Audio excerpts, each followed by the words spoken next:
Gente, boa noite. Acho que pode ser melhor, hein? Boa noite. Boa noite, Flipei. Que coisa linda, né? Eu confesso que estou muito feliz, emocionado de poder estar aqui na mediação desse fechamento, desse festival, dessa feira, desse encontro da cultura popular, da cultura de esquerda. E a gente sabe o quanto que a batalha das ideias, a batalha promovida pela nossa literatura e pelas nossas lutas, né, que expressa as nossas lutas, ela é fundamental para a gente se fortalecer enquanto campo político e também, obviamente, seguir na luta e seguir com os nossos projetos. Então, essa é uma mesa muito especial. Para quem não me conhece, eu me chamo Joselício Júnior, sou conhecido como Juninho, sou jornalista, sou produtor cultural e editor da Dandara Editora, que é uma das editoras que compõem aqui a Flipei. Então, para mim, é uma honra poder somar aqui nesse espaço, na construção desse grande encontro. Esse é um debate bastante fundamental e eu acho que foi muito feliz da curadoria da feira de fazer um debate que pudesse juntar as lutas dos povos, né? Então, as lutas que estão ocorrendo na Palestina, na faixa de Gaza, com as lutas que a gente crava no cotidiano da população brasileira. Então, é fundamental a gente ter esse olhar panorâmico desse sistema mundo, né? E desse sistema mundo que nasce, né, nessa forma como a gente conhece do capitalismo, como uma das bases da subjugação, né? O racismo, né? A luta étnica como um pressuposto para estabelecer quem manda e quem é oprimido. E essa luta se arrasta e vem piorando a cada ano, se aprofundando com o neoliberalismo, que tem demonstrado a falência absoluta desse modelo. Então, a nossa luta é uma luta pela emancipação dos povos, pela emancipação da humanidade e por uma sociedade mais justa. Então, acho muito feliz a curadoria da feira em trazer esses dois temas num único encontro, numa única discussão, porque, de fato, fazem parte de um mesmo problema, que é uma estrutura de sociedade que estabelece meia dúzia que manda e uma grande maioria da população que é subjugada a esse sistema e a essa estrutura, né, que nos diferencia para nos oprimir e reproduzir o acúmulo de riqueza de tão poucos. Sem mais delongas, já foi mais ou menos apresentado aqui os nossos colegas que vão debater. A gente vai abrir um primeiro bloco aqui, né, com o Erasto Felício e com a Débora, trazendo um pouco sobre o debate que ocorre aqui no Brasil, e depois a gente passa para a Soraya e para o Mohamed para trazer um pouco o cenário da luta palestina, e a ideia é que a gente depois abra também para algumas intervenções e que a gente também, ao longo do debate, vai encontrando as semelhanças, né, dessas lutas e a importância da gente se engajar nelas, né? Muitas vezes, temos que a mesma sensibilidade que a gente precisa ter com os povos que estão em conflitos no mundo, também é importante a gente ter essa mesma sensibilidade para os nossos que estão sendo massacrados aqui também em nosso território. É importante a gente ter o mesmo olhar. Então, sem mais delongas, vamos começar aqui com essa guerreira, essa querida que eu conheço há muitos anos, que é a Débora das Mães de Maio, uma grande companheira, uma grande lutadora, e é um orgulho poder estar mediando essa mesa contigo aqui, Débora. A palavra é sua.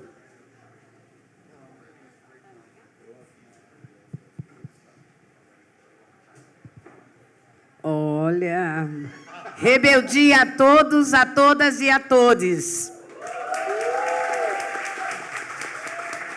É uma honra estar aqui.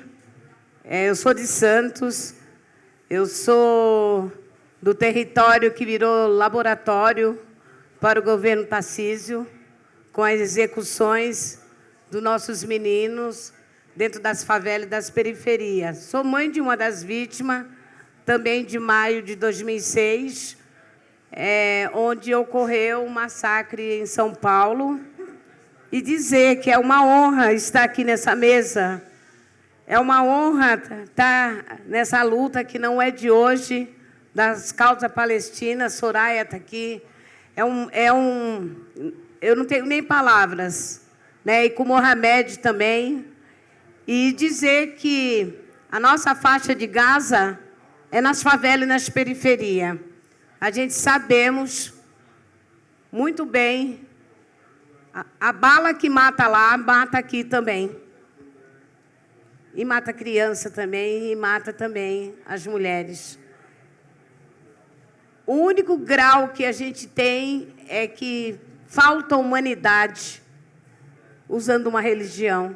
E nós não podemos aceitar jamais sobre isso. Então, é dizer que 18 anos de luta contra esse Estado terrorista, porque nós falamos do Estado terrorista. Nós temos que dar nome às coisas. Nós, do Movimento Mãe de Maio, nós encaramos esse Estado de São Paulo, o Brasil e o mundo, né? A nossa luta, ela foi transnacional, é transnacional. Precisa ser, porque ele se une do outro lado para poder nos matar. Né? E nós estamos falando de um racismo estrutural, porque o massacre de maio foi um racismo que ocorreu dentro das favelas e das periferias. Quando a gente encontra nosso companheiro também, que vem com esse mesmo tom, que, para nós, precisamos nos unir. Chegou a hora de nós se unirmos, e muito. Porque é a curadoria da Flipper é a cultura. É uma cultura que muitas vezes está nas páginas dos livros, mas a gente não faz a lição de casa. O movimento Mãe de Maio é muito crítico. O movimento Mãe de Maio, ele vem de uma luta diferenciada, que ela vem de dentro dos nossos úteros. Nós perdemos nossos filhos, mas nós não somos vítimas. As vítimas foram nossos filhos. E nós entramos nessa guerra colocando o dedo na cara do sistema para dizer, entre a esquerda e a direita, eu sou de baixo. Eu não tenho como não falar isso. Eu sou de baixo. E eu preciso estar no meio. Eu preciso estar no meio. Juninho, quantos anos a gente caminha dizendo do genocídio? A gente precisa acabar com o privilégio que leva ao genocídio. A gente precisa acabar com esse privilégio. Porque nós, do Movimento Mãe de Maio, nós vemos numa luta que a gente entramos dentro do sistema para saber quem era o sistema. Ninguém nos falou. Nós precisamos derrubar esse sistema. Usar o orçamento, eu escutei aqui, na mesa que antecipou a minha, falar do orçamento da segurança pública. Porque nós já estamos usando o orçamento da segurança pública. Não foi um passo de mágica, foi um enfrentamento. Porque nós estamos perdendo mãe. Nós estamos perdendo mãe para além de perder nossos filhos. E nós somos lei no Estado de São Paulo. O Movimento Independente Mãe de Maio é lei no Estado de São Paulo. Alguém sabe dessa lei?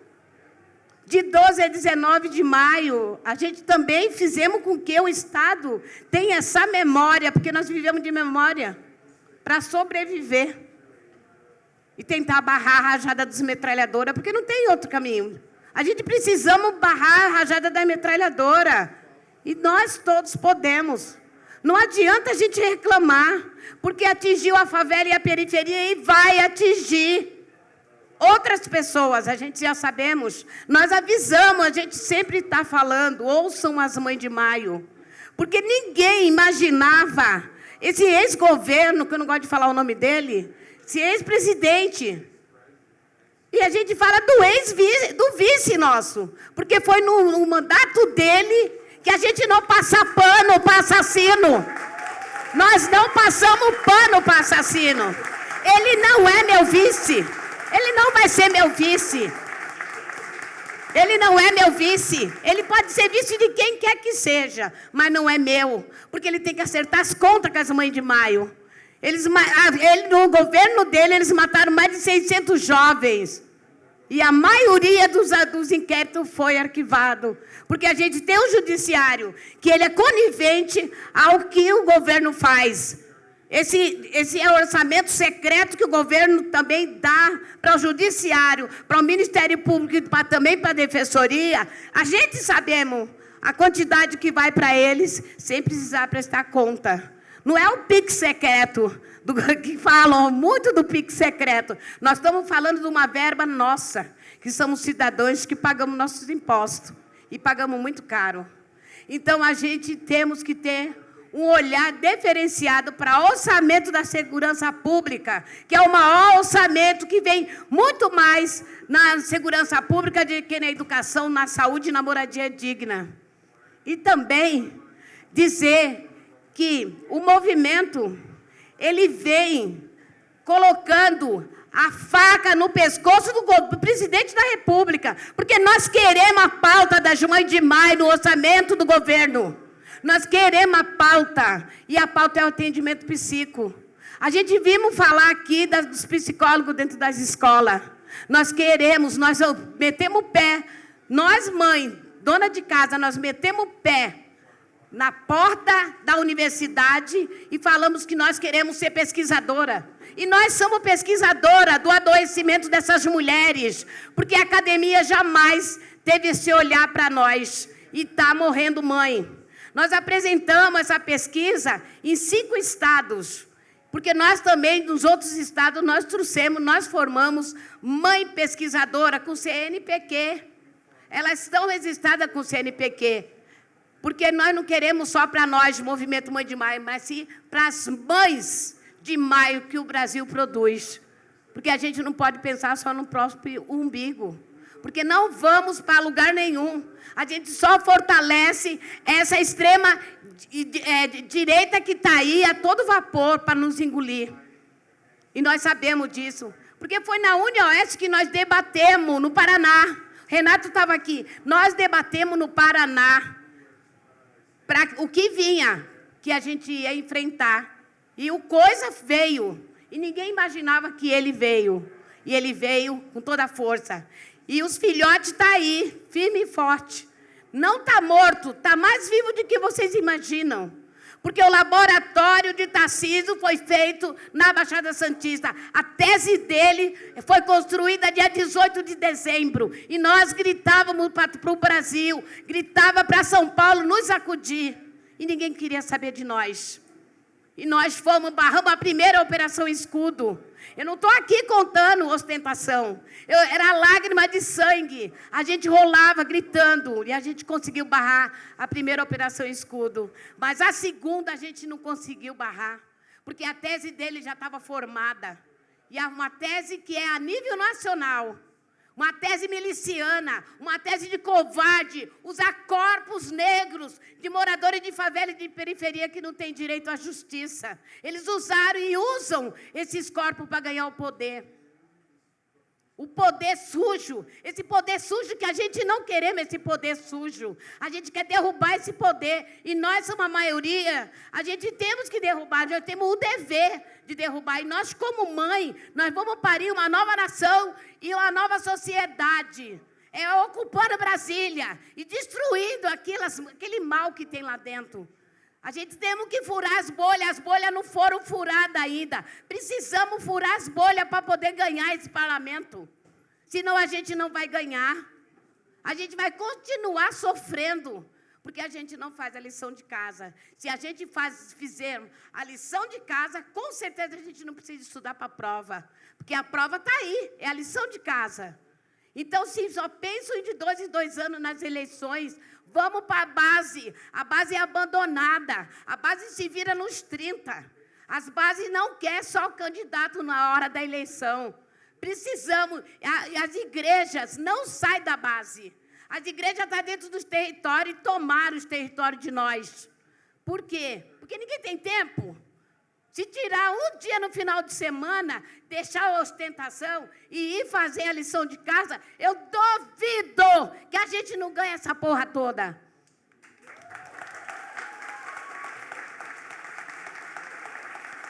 Porque eu vou dizer uma coisa assim, de dentro do meu coração, enterrar um filho é a coisa mais dura do mundo.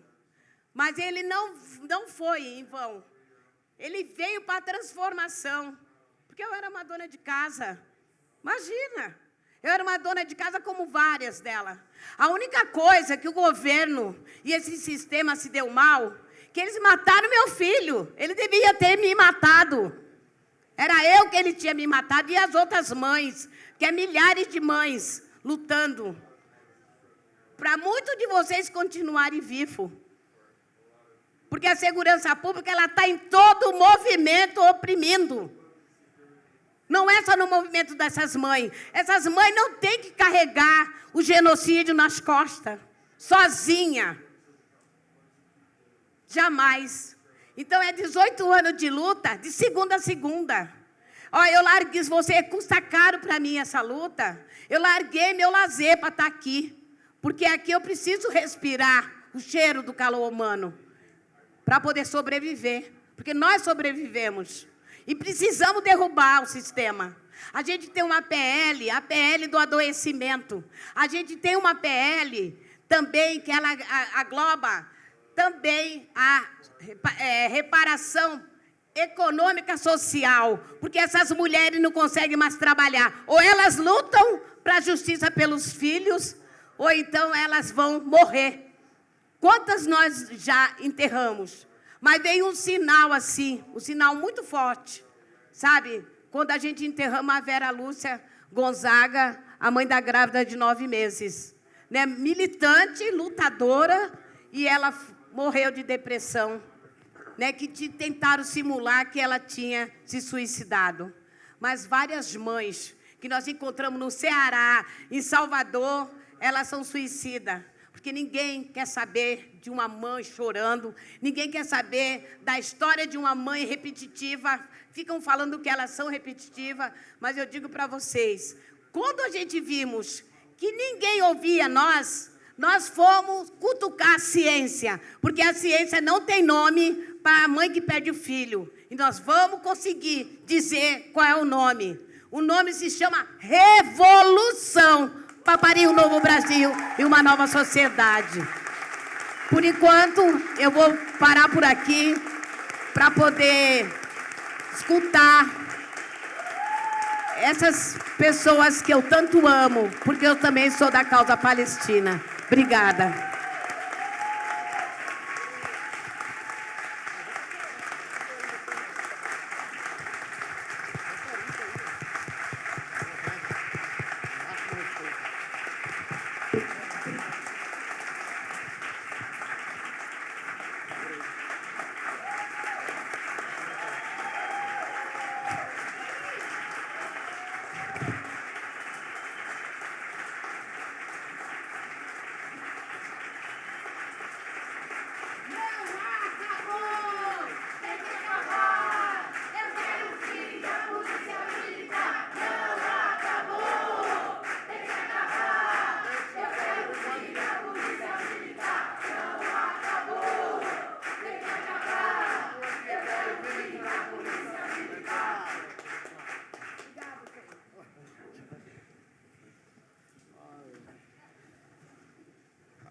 Não poderia terminar de forma mais efusiva essa Flipei versão São Paulo, né? E dando sequência aqui, para passar para o nosso querido Erasto Feliciano. Felício, desculpa. Fora, Feliciano. Lá ele. Lá ele. Foi mal. Professor de educação básica, no Instituto Federal da Bahia, graduado e mestre em História, coautor de Por Terra e Território, Caminhos da Revolução dos Povos no Brasil, pesquisador filiado ao Instituto Alameda e militante no Teia dos Povos. Seja bem-vindo. Valeu. Eu vou pedir a autorização da Flipei para eu ficar de pé. Na verdade, até para subir em cima da cadeira, para eu ficar do mesmo tamanho de Débora, né? Assim, porque eu não vou conseguir falar, né, assim, direito, se eu ficar sentado. Eu sou inquieto, tá? Então, muito agradecido pelo convite, os companheiros e as companheiras, né, da Flipei, pela oportunidade do espaço, né? Eu vim da Bahia, né? Eu sou da Teia dos Povos, né? Fazer comunicação lá, tem uns companheiros aqui da Teia que estão fazendo formação lá, sou daqui de São Paulo, máximo respeito pela galera. E eu vim para conversar sobre genocídios, o holocaustos coloniais que estão acontecendo hoje, que estão aqui, vivendo, né? E aí eu também não vou deixar de dialogar, porque a gente está aqui com pedras angulares da luta revolucionária do Brasil, né? Débora é uma figura que é fundamento para a gente, que a gente colhe para a gente se alimentar, né? E se nutrir, e de preferência se engravidar de utopias, que é uma das coisas que está faltando mais na nossa luta política, né? Se engravidar de utopias, acreditar que é possível vencer, e é possível vencer por todos os meios necessários, mas não é de qualquer jeito. E por que eu estou falando isso? Porque eu vim da Bahia. E muitos de vocês passaram essa semana aqui, esses 3 dias, falando que é preciso derrotar a direita, que é necessário e fundamental derrotar a direita. Eu vim do futuro, galera. Nós derrotamos a direita em 2006 lá. E deixa eu te dizer, a polícia mais letal do Brasil é a PM da Bahia. A maior brutalidade policial que vocês vão encontrar está lá dentro de um governo de esquerda. Sem contra-hegemonia esse governo, capaz de feri-lo de morte. Eu venho do futuro avisar para vocês que vocês estão redondamente equivocados e equivocadas. O caminho pode passar por aí, mas não é sobre isso. O genocídio e o extermínio da população preta e indígena está para muito além desse debate. De achar que você vai vencer determinado partido. Nós vencemos o PFL, o carlismo, a CM, que grampeava o painel do Senado, tá ligado? Nós vencemos, e as coisas não estão legais, as coisas pioraram, inclusive, no sentido da letalidade. E aí, eu tenho que lembrar, né, dialogando muito com Débora aqui, que quando o Chicão Chucuru, né, grandiosíssima liderança, um dos grandes heróis desse país, né, do povo chucuru do Ororubá, lá em Pesqueira, em Pernambuco, quando ele foi executado, todas as autoridades sabiam que eles seriam executados. Todas as autoridades sabiam. E o que diz a esposa do Chicão Chucuru, né? Ele não vai ser enterrado, ele vai ser plantado, para que dele nasçam novos guerreiros, porque a luta não para, a luta nunca para. E se é verdade, então, que mataram a pessoa errada, Débora, né? Eles não tinham noção que iam nascer tantas guerreiras, que iam seguir essa luta, né, dos povos que estão sendo genocidados, né, destruídos, massacrados há tanto tempo. E por que eu estou falando desde a Bahia? Gente, desde o governo progressista, que muitos de nós foi lá apertar o dedinho, né, na urna para votar, nós tivemos o caso do Giovanni Mascarenhas, um jovem que ele foi decapitado no batalhão da Rondesp, uma ronda especial da Polícia Militar, em 2014. Eu estou falando decapitado, não acredita em mim? Bota no Google, google.com, Giovanni Mascarenhas decapitado. Vocês vão descobrir que isso é verdade. Eu não estou falando nenhuma mentira aqui. Eles queimaram o corpo de Giovanni para fingir que ele teria sido queimado e depois que o pescoço caiu, mas não tinha nenhuma fuligem dentro, né, da sua respiração, provando que ele tinha sido cortado a cabeça pela polícia. Então, se vocês estão achando que a fronteira que vai ser vencida agora é uma fronteira institucional eleitoral, vocês visitem a Bahia. Era agora, início do ano. Todos vocês acompanharam isso. Nós estávamos em formação, Júlia, né? Nós estávamos em formação e paramos nossa formação porque nossa companheira, nossa mestra, Nega Pataxó, tinha sido assassinada e Cacique Nailton, fundador da Teia dos Povos, tinha tomado tiro. Vocês viram isso no Fantástico, no Jornal Nacional, vocês acompanharam isso. Nós fomos, uma hora logo depois que aconteceu, nós estávamos lá com as vítimas chegando ainda. E você sabe o que eles contavam para a gente?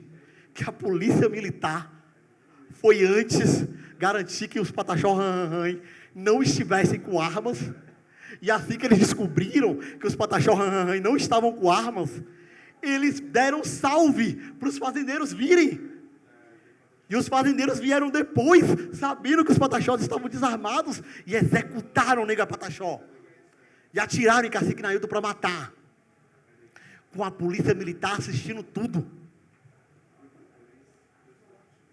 Com a polícia militar de um governo progressista assistindo absolutamente tudo. E é óbvio, o que nós queríamos fazer depois, Débora? Nós queríamos devolver. É um direito da gente devolver. Nós queríamos devolver. Você sabe o que aconteceu? O Estado brasileiro baixou lá, com todos os seus ministros que podiam enviar, com todas as representações diplomáticas, qualquer coisa, para impedir que a gente devolvesse. E saíram de lá quando garantiu que os fazendeiros estariam muito seguros. Porque o Estado tem uma relação com os latifúndios. O Estado é um sócio do sistema latifundiário brasileiro. Qual foi o governo que não foi aliado do latifúndio? Da colônia para cá, algum governo não foi aliado do latifúndio? E o latifúndio quer terra, e quer os nossos corpos.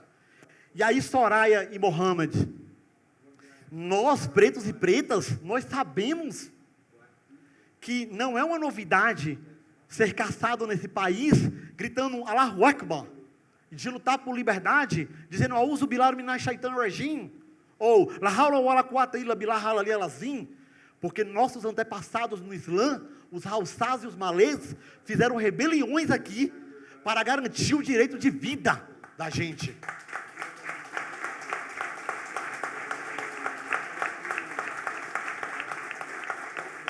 Para nós não há nenhuma novidade quando nós olhamos para a Palestina e vemos o desespero no olhar, porque nossos antepassados receberam 800 mil chibatadas por lutar por liberdade, em praça pública, em locais que hoje vocês vão visitar e acham muito bonito, mas o nome do lugar é Pelourinho, um local de tortura. Um local onde nós éramos torturados, hoje é o lugar do regozijo, né? Da satisfação, da fanfarra, da brincadeira, da galhofagem. Porque, em parte, as elites brasileiras continuam felizes, alegres e muito maravilhadas da tortura seguir e continuar com os nossos corpos. E sabe, uma parte de vocês estão muito preocupadas hoje, porque vocês sabem que não é só mais com a gente. Uma parte de vocês estão preocupadas porque viu que isso largou os pretos e indígenas e começou a caminhar para lugares onde não aconteciam as torturas. E esse é o ponto fundamental para a gente, porque esse é o momento em que o chicote está batendo próximo e que sente a dor é que geme, e que na hora de chorar nós temos que chorar juntos. E na hora de lutar, nós temos que lutar juntos e juntas. Temos que aproveitar esse momento. Não é pelas melhores razões, mas são pelas únicas que nós tivemos. A construção fundamental, necessária, de uma aliança preta, indígena, popular, contra todo esse regime de destruição e morte. Porque agora, companheiros e companheiras, eles vão terceirizar o genocídio. O nome do novo genocídio é catástrofe climática. E quem vai sofrer nas inundações, né, no Rio Grande do Sul, na Bahia, são as pessoas pretas, indígenas, geraizeiras, ribeirinhas, são os mesmos corpos de sempre. E aí, para fechar o meu raciocínio, eu quero chamar a atenção de que um genocídio da periferia e o dos territórios estão completamente ligados. Quem acompanha o processo de extermínio policial, sabe que o secretário da Bahia, de Segurança da Bahia, Maurício Teles Barbosa, que as pessoas não tratam como um DNI da vida, como um Bolsonaro da vida, mas ele ficou de 2011 até 2020, né, nos piores processos de chacinas que aconteceram na Bahia, como o caso do Cabula, por exemplo. E lembremos, o Maurício Teles Barbosa foi afastado porque a justiça flagrou ele informando a juízes que eles estavam sendo investigados por vinda de sentença de terras griladas no oeste da Bahia. A Secretaria de Segurança Pública da Bahia estava ajudando grileiros de terra a tomar terra dos povos originários. O mesmo instrumento de violência das polícias é perpetrado nos territórios. Os grupos de extermínio não são outros, são os PMs sem farda, vestindo outras roupas. E lembremos todos, vocês também choraram com mãe Bernadette sendo assassinada na casa dela. Vocês devem ter postado alguma coisa sobre isso nas redes sociais. Mas vocês têm que lembrar, mãe Bernadette era uma testemunha protegida. Cumpria o papel do Estado, proteger ela pela execução do seu filho, em que ela era uma testemunha. E vocês acham que quem matou ela? Vocês acreditaram nas histórias que estão circulando por aí? Quem tinha que protegê-la? De quem é a responsabilidade pela morte de mãe Bernadette? Nós vamos seguir acreditando? Nós vamos seguir indo para programas de proteção da testemunha? A única proteção da testemunha é quando o inimigo foi derrotado.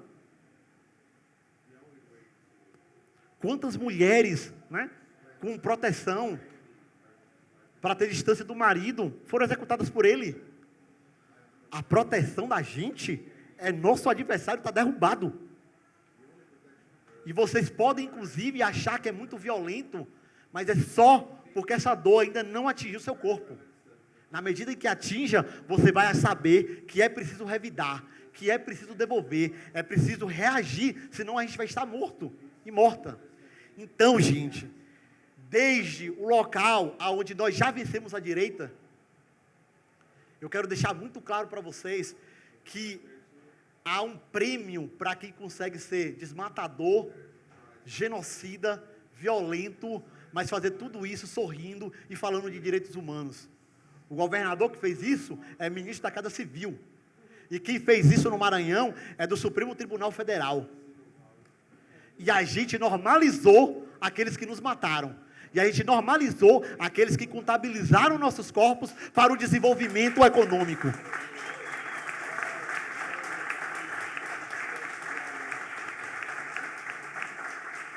Para a gente não ficar numa perspectiva derrotista de crítica, e dialogando com os companheiros e companheiras que vão falar agora, a Soraya e o Mohamed, eu quero lembrar para todo mundo que os nossos antepassados no Islã, que lutaram aqui, eles deixaram sementes muito preciosas. O inimigo número 1 da ditadura militar era um filho de uma Haussá, o Carlos Marighella. E a gente vai ter que descobrir, dentro dos embriões da luta, daqueles que foram plantados, a força para construir uma grande rebelião pelos nossos mortos, pela nossa memória, contra a catástrofe climática e contra o genocídio que agora chegará de forma terceirizada e cínica na nossa porta. E nós teremos que construir isso tomando terra e território, porque não existe liberdade sem terra. Quando nós falamos da Palestina, do rio ao mar, é porque a gente quer lembrar que não adianta um palestino vivo aqui no Brasil, é necessário que a terra lá seja dos palestinos. E isso tem que valer para a gente também. Isso tem que valer para os Kaiowás, que foram quase uma tentativa de chacina ontem, e o MST que foi ajudar, recebeu a mesma coisa com fogo hoje. É a aliança dos povos, para tomar terra e território e livrar o Brasil dessa gente genocida. É essa a nossa tarefa e não é a outra. Muito agradecido, gente.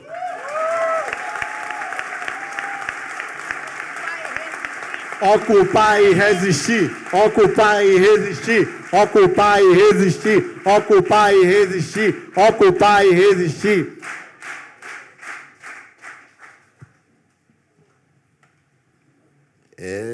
Vamos lá. Seguindo aqui. Eu vou fazer o mesmo que o companheiro aqui, né? Sim. Porque eu estou aqui na estatura dessa mulher aqui, né? Tem que ficar de pé também.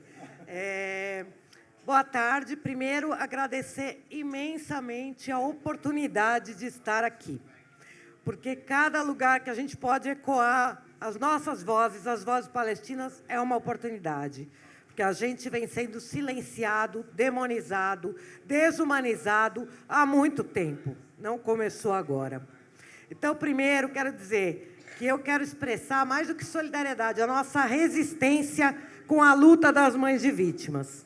Aqui no Brasil, com a luta indígena, com a luta contra o genocídio negro, com todas essas lutas. E por que eu digo não apenas a solidariedade, mas a resistência? Porque essa é nossa luta. Porque a causa palestina, como ensinou um revolucionário palestino marxista, Ghassan Kanafani, não é apenas a causa dos palestinos, é a causa dos revolucionários, das massas oprimidas e exploradas na nossa era. E tem uma razão para a gente dizer isso. Então, quando eu estou falando de solidariedade, eu estou falando, primeiro, do rechaço ao que aconteceu de novo ontem com os Guarani Kaiowás e que quem foi ajudar ainda levou fogo com o assentamento do MST. Eu estou falando também da nossa companheira que fez uma passagem em frente ao clube hebraico aqui e quebraram o braço dela esses dias. Eu estou falando de hoje, o pessoal do MST que estava inaugurando um mural pela Palestina, numa ocupação, e passou uma pessoa e tentou derrubar a pessoa que estava pintando lá de 30 metros de altura, e jogou a tinta e agrediu. Eu estou falando desse tipo de coisa, de perseguições, ameaças, que, como o nosso companheiro falou, está chegando aqui também com força. E essa é a nossa luta, uma única luta dos oprimidos e explorados em qualquer parte do mundo.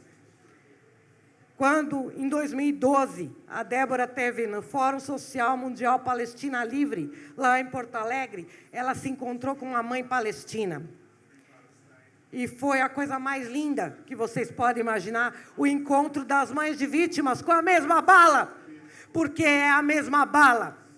É a mesma bala que há mais de 300 dias está sendo testada sobre as cabeças e os corpos dos palestinos no genocídio em curso em Gaza, que já matou, pelo menos, direta e indiretamente, mais de 186 mil palestinos, segundo a revista científica The Lancet, direto e indiretamente, porque o genocídio, os holocaustos coloniais, também é fome, também é sede, também é crise sanitária, também é acabar com o meio ambiente, também é catástrofe climática, é matar de todas as formas. E lá, na Palestina, o Estado genocida de Israel está matando de todas essas formas juntas nesse laboratório que converte as cobaias humanas que Israel, com as armas do imperialismo dos Estados Unidos e também das potências europeias, dos seus bilhões de dólares como base militar do imperialismo, testa sobre as cobaias humanas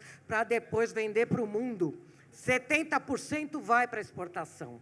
Fuzis na mão do governo da Amazônia, que disparam 700 tiros por minuto. Para quê? Se não é para o extermínio indígena.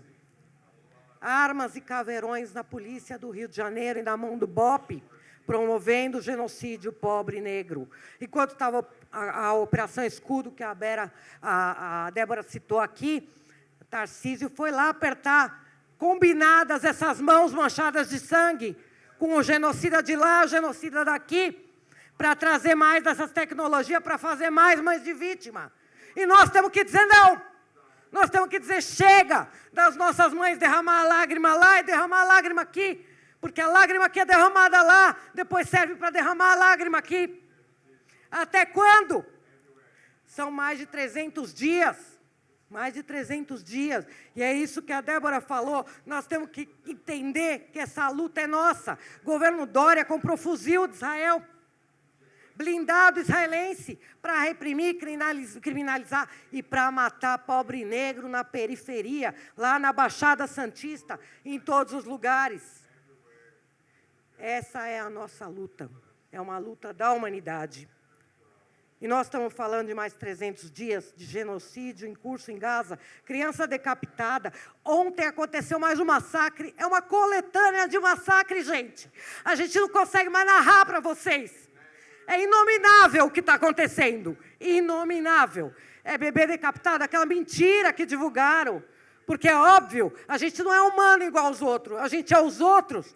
Então, não tem essa empatia com a gente, qualquer mentira pega. Olha, decapitaram o bebê. Olha, são terroristas, porque está resistindo. Nelson Mandela foi chamado de terrorista. Os argelinos na luta anticolonial foi chamado de terrorista. O OLP, Organização para a Libertação da Palestina, lá atrás, anos 60, 70, foi chamado de terrorista. Os negros lutando por liberdade civil nos Estados Unidos foi chamado de terrorista. Olha a criminalização das mães, olha a criminalização de todo mundo que luta. Resistência é legítima sob todos os meios. Nós temos o direito de resistir, porque nós somos que vivem a colonização, esses holocaustos coloniais. Isso até pelo direito internacional, até pelas resoluções da ONU. É um direito nosso. E quando a gente resiste, a gente é terrorista. Quando a gente denuncia, a nossa palavra não tem a mesma força. O nosso sangue não merece as mesmas manchetes no jornal. E o mesmo escândalo. Devia ser um escândalo o que está acontecendo agora, que mais que dobrou o número de presos políticos desses palestinos, nesses pouco mais de 10 meses, nesses 10 meses. Estupros. Se eu contar para vocês aqui, tem o caso de um jovem palestino, vocês me desculpem contar isso para vocês. Eu peço desculpas, porque é tão abominável que colocaram no ânus da pessoa um tubo de extintor de incêndio e apertaram num jovem de 27 anos, num cárcere israelense, na frente de todo mundo para servir de exemplo. Isso está acontecendo, as pessoas estão morrendo todo dia. E é em Gaza, é também outra parte da Palestina ocupada militarmente, em 67, em que Israel ocupou o restante, tá? 22%. E na Cisjordânia tem uma limpeza étnica muito avançada. E está tendo pogroms, e não é de hoje, não é dos 10 meses para cá. Antes já estava tendo pogrom, perseguições das aldeias, botando fogo nas casas, nos veículos, despovoando as aldeias. Eu falei para vocês do massacre das tendas, as pessoas que foram deslocadas em Gaza e que estão morando em tenda, em escola. Já foi mais de 150 ataques em escola em Gaza. É massacre atrás de massacre. E agora bombardeando até a tenda do refugiado, as pessoas morrendo queimadas vivas na tenda. Aconteceu agora, mas não começou agora. Não começou agora. Não é uma guerra circunstancial, não é uma guerra, é um genocídio. E a pedra fundamental disso é a formação do Estado racista e colonial de Israel em 15 de maio de 1948, mediante limpeza étnica planejada, quando Israel se criou sobre os corpos palestinos e os escombros das aldeias, em 78% do território histórico da Palestina, expulsando 800 mil palestinos das suas terras. O meu pai foi uma dessas vítimas. É a Nakba, palavra árabe que significa catástrofe. E sempre em aliança com o imperialismo do momento, que hoje é o imperialismo dos Estados Unidos, que destina bilhões de dólares para manter a sua base militar ali. E depois Israel ocupou o restante, como eu falei para vocês, em 67. E naquele momento foram expulsos 2/3 da população palestina, 800 mil palestinos. Começou o problema dos refugiados, foi mais de 530 aldeias destruídas, genocídios em várias aldeias para instrumentalizar a limpeza étnica, em que o estupro é instrumental, os corpos das mulheres são instrumental para esse tipo de violência que a gente continua a ver. E faz tempo que a gente está denunciando. E faz tempo que a gente está chamando pela campanha central de solidariedade internacional, o boicote, desinvestimento e sanções a Israel, e mostrando a conexão das nossas lutas. E falando o que eu comecei falando aqui, que essa luta é de todo mundo, é luta da humanidade. É a humanidade que está ameaçada agora. Se não é pela solidariedade ao povo palestino, eu quero dizer para vocês que é pela vida de vocês, que estão aqui também. É pela vida de cada um, é pelo tipo de mundo que vocês desejam, que nós estamos lutando. Eu me lembro quando a gente estava, para terminar aqui, eu me lembro quando a gente estava lá no ato das mães de vítimas, na Candelária, lá no Rio de Janeiro, e chegou a pessoa com a bandeira, lembra? Com a bandeira de Israel. Ela trazia a bandeira de Israel nas costas, tentando limpar a sua barra, fazer o que... eu sou solidário com a luta de vocês, enquanto apoia massacre e é colonizador no outro lugar. E me disseram, não vira agora, mas a pessoa está com a bandeira de Israel nas costas. A bandeira que continua a matar os nossos parentes. E aí, a Débora teve uma ação que eu nunca vou esquecer. E a Débora falou para mim, nós vamos junto lá. E você vai com nós para falar com as mães, vamos todas as mães junto lá. E foi comigo lá. E foi com a gente, e ela falou, entendendo que essa é a luta das mães, que é o que ela falou aqui agora. E depois eu disse para as mães, o que eu vou repetir para a Débora aqui, que nos olhos dessas mães eu vejo a força das mães palestinas. Que a gente se una aqui com essa compreensão de que essa luta é uma luta da humanidade, do tipo de mundo que nós queremos. E é isso que está em jogo agora. E a Palestina resiste. Sabe por quê? Porque, assim como para as mães, para os palestinos, resistência não é uma escolha. É existência, sob constante ameaça de extermínio e apagamento do mapa. E não seremos apagados do mapa. Esse é o nosso compromisso e a nossa promessa. Não seremos apagados do mapa. E vamos seguir lutando. E quando eu andei nas ruas da Palestina, conversando com todo mundo, eles tinham uma perspectiva histórica e diziam, vários ocupantes passaram por essas terras, nenhum conseguiu ficar, este também não vai ficar, e nenhum imperialismo dura para sempre. A Palestina será livre do rio ao mar e os refugiados vão voltar para a sua terra. E nós vamos ter, quando nós estivermos na nossa terra, nós queremos receber cada uma que entendeu que essa é a nossa luta e dizer, venham conhecer a generosidade e a nossa hospitalidade. Obrigada.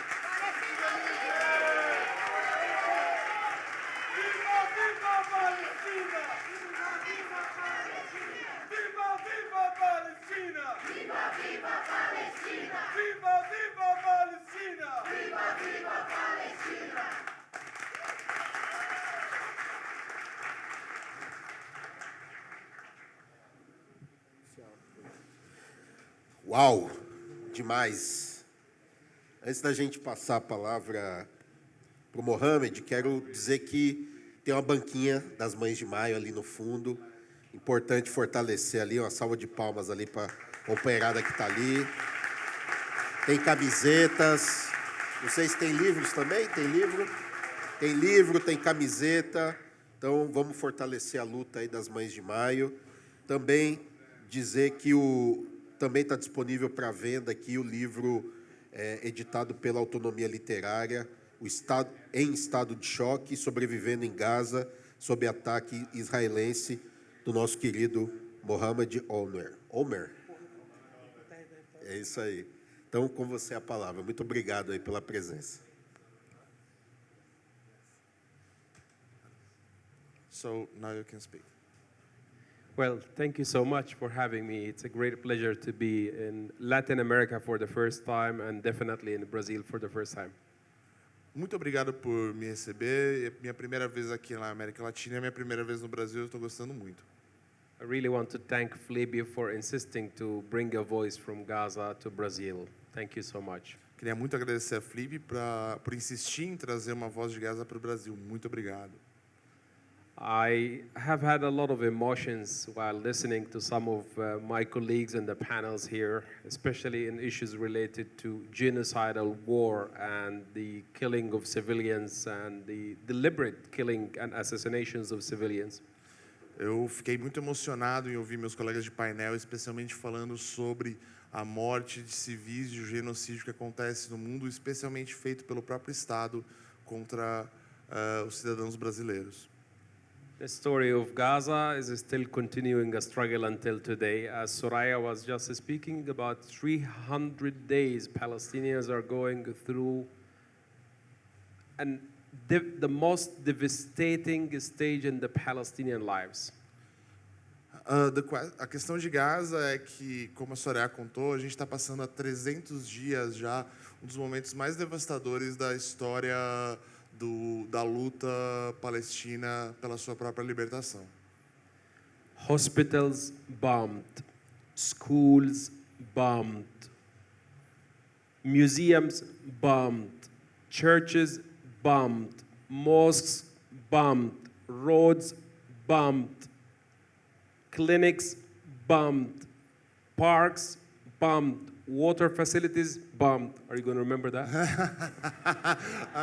Ele listou que escolas, hospitais, estradas, parques, igrejas, mesquitas, tudo que Israel pôde fazer para destruir em Gaza foram bombardeados o tempo todo, em todo lugar, num espaço super pequeno. The only bank we count on as Palestinians is your solidarity.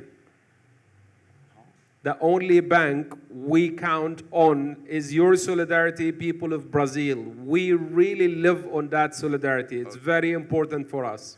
O único banco que a gente tem como palestinos é a solidariedade de vocês aqui do Brasil. A gente conta muito com a solidariedade de vocês e agradece bastante por isso.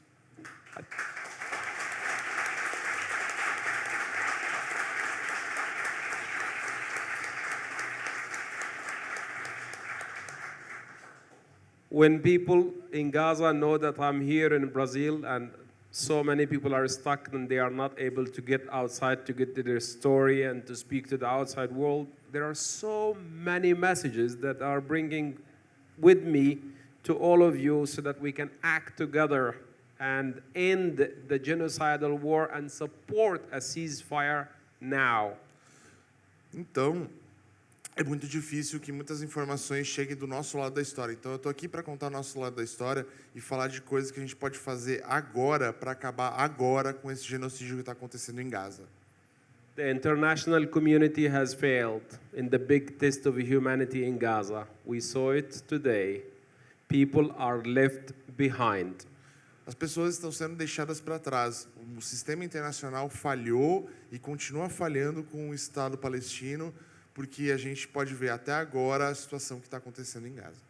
Israel has constantly talked about the creation of safe humanitarian zones, but they tell people go to this safe humanitarian zone if you wanted to survive.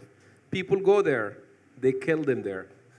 Israel cria certos espaços humanitários para as pessoas poderem fugir para lá e manda as pessoas para lá. Uma vez as pessoas chegam lá, Israel bombardeia e mata as pessoas lá também. I wanted to dedicate this evening and my contribution and everything I'm doing to the 165 journalists with 1,000 family members that have been killed in Gaza by the Israeli military to silence their voices and to stop reporting. Eu quero lembrar que foram 165 jornalistas e mais de 1.000 membros das famílias deles mortos durante esse atual fase do genocídio de Israel em Gaza. We are also talking about medical workers who are at the front line trying to support people and they have been killed. We are talking about hundreds of people, including United Nations staff, 160 people that are work for the UN have been killed in this war. 160 pessoas foram mortas só trabalhando para a ONU. São centenas e centenas de pessoal médico, entre enfermeiros, médicos, que foram mortos durante todo esse momento desse genocídio. And people are losing hope because the international community is not paying attention. You have got Israel refusing to deal with the Palestinian Authority, say, we don't want to deal with you. Refusing to deal with the United Nations, saying, we don't want to deal with you because you are a terrorist organization. The United Nations that created Israel is becoming all of a sudden a terrorist organization. Olha só, Israel, o sistema internacional está falhando. Israel não quer conversar com a autoridade palestina de jeito nenhum. E agora Israel se recusa a falar com a ONU, chamando a ONU de organização terrorista. E a ONU, que criou o Estado de Israel, está sendo chamada de organização terrorista pelo próprio Estado que foi criado por ela. I want you to imagine a strip of land that's closed from the sea, the border, the border with massive bombardment from the sky 24/7 without much food and water. Just imagine that. 2.3 million people, they cannot go anywhere, they cannot escape, they will have to be bombed and killed, or they might die of hunger or starvation. Eu quero que vocês imaginem um espaço muito pequeno que é fechado ao norte, ao oeste, ao sul e no mar ao leste. Não, no mar ao oeste, estou confundindo, me perdoe, gente. No mar ao oeste, que tem muita pouca comida e muito pouca água. E as pessoas só podem ficar ali, elas não podem sair para lugar nenhum, que elas vão ser bombardeadas, e é onde elas vão ser bombardeadas. E se elas não morrerem assim, elas vão acabar morrendo de fome, porque também não entra comida lá. We are talking about the massive targeting of civilians, populations, homes of people that are attacked day and night. You don't know what's the next target. You will be having somebody who's announcing that the brother was killed while trying to fill water somewhere. And then while he was going back, the other brother was killed in a different story. And then you go back to the father, and then a week later, the father got killed because he does not have attention to medical treatment or cancer treatment in Gaza. É absurdo, as pessoas estão sendo bombardeadas, toda a população civil está sendo bombardeada sem saber. Você nunca sabe quando vai ser o ataque e que ataque vai acontecer. Eu estou falando do caso, por exemplo, de uma família de que o irmão saiu para comprar água e foi morto. Antes de voltarem com a notícia que o irmão foi morto, o outro foi morto também. Uma semana depois, o pai deles também morreu, porque não teve mais acesso ao tratamento de câncer dentro de Gaza. Israel's occupation is illegal in international law. Let's be very clear on that. It's illegal and it has to stop and the siege must end and we want a ceasefire now. A gente quer o fim do conflito agora. É ilegal o que Israel está fazendo. Isso é legal e é muito claro pela lei internacional. Então, não existe maneira nenhuma de Israel continuar. A gente quer o fim da ocupação de Israel em relação a Gaza. The decision for the future of Palestine should be only by the Palestinians and not by Israel and not by the West. A decisão sobre o futuro do Estado palestino deveria ser feita só por palestinos e não por Israel ou o resto do Ocidente. Israel has announced that they don't want to see the United Nations running Gaza, they don't want to see Hamas, they don't want to see Fatah, they don't want to see an independent government. What they want is to bring clans, families, to run the Gaza Strip and to have people to administrate it without anything. So basically, we're going backwards to 200, 300 years in history. Israel não quer conversar e não quer que exista nenhum tipo de autoridade política em Gaza, seja a Fatah, seja o Hamas, seja quem for. Eles querem falar com clãs e famílias e eles querem que a gente volte a funcionar como as coisas eram centenas e centenas de anos atrás. 90% of the population of Gaza are forcibly displaced by force of gun and military engagement and tanks and bulldozers, and they are not able to go back to their homes. They are living in areas where they are being bombed day and night. 90% das pessoas que moram na faixa de Gaza foram obrigadas a sair das suas casas na ponta do fuzil. E eles agora estão em outros lugares onde eles estão sendo bombardeados, dia e noite. 90% das pessoas estão fora das suas próprias casas, vivendo em tendas. São literalmente milhões e milhões de pessoas. While the Olympics Games are taking place in Paris right now, let's also remember the 460 Palestinian sports and athletes that have been targeted and killed by the Israelis, including well-known international players and swimmers in Gaza. Enquanto as Olimpíadas estão acontecendo em Paris, vamos lembrar de 460 atletas palestinos foram mortos durante esse genocídio que está acontecendo agora, há 300 dias, incluindo alguns atletas de top olímpico, como nadadores palestinos. Let's also remember the lawyers. A lot of the lawyers have been targeted and killed, for no reason. Just there was one night where they want to kill all the lawyers that they can get hold of. A gente também tem que lembrar que os advogados foram mortos em Gaza. Advogados estão sendo mortos por nenhum motivo. Teve uma noite que eles simplesmente decidiram matar advogados. Eles foram atrás e decidiram massacrar os advogados que ainda estivessem em Gaza vivos.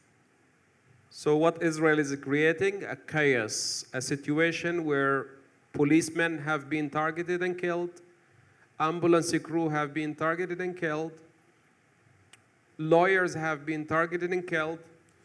A gente está numa situação, Israel que criar o caos, a gente está num lugar onde médicos estão sendo mortos, onde jornalistas estão sendo mortos, onde advogados estão sendo mortos, porque Israel. There is no nation on earth that would accept such a genocidal war and just be a recipient of missiles by a foreign occupation supported by the West and the United States of America. Não existe nenhum outro país no mundo que vai estar cometendo um genocídio e vai estar recebendo mísseis do Ocidente, dos Estados Unidos. É o único país que isso acontece.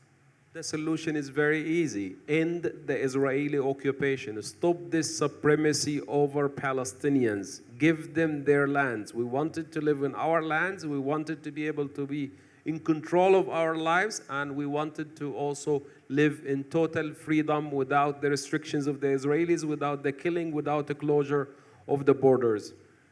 A solução é super simples. Devolvam a Palestina aos palestinos. A gente quer as nossas terras de volta, a gente quer as nossas casas de volta, a gente quer viver sem ser morto, sem ser ocupado ou oprimido pelos israelenses.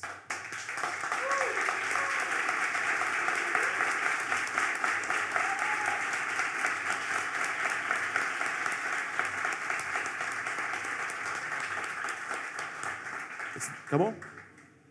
No, I would like to open for questions, but I really wanted to take a lot of messages from the people of Gaza for all of you. Don't forget Gaza. People are suffering. They continue to be bombarded. If you can change one thing and tell your neighbor or a friend or a teacher or a colleague or your community or on social media, please consider all yourselves as ambassadors for the humanitarian cause of Palestine and Gaza.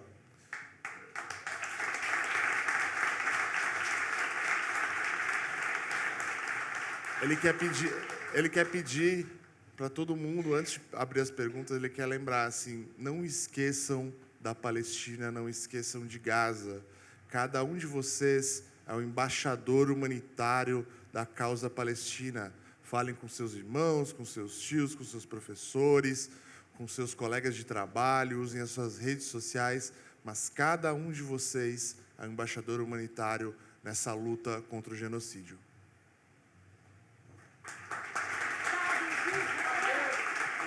Do assassino e viva a luta do povo palestino! Estado de Israel, Estado assassino e viva a luta do povo palestino! Long life to the Palestinian struggle. That's all.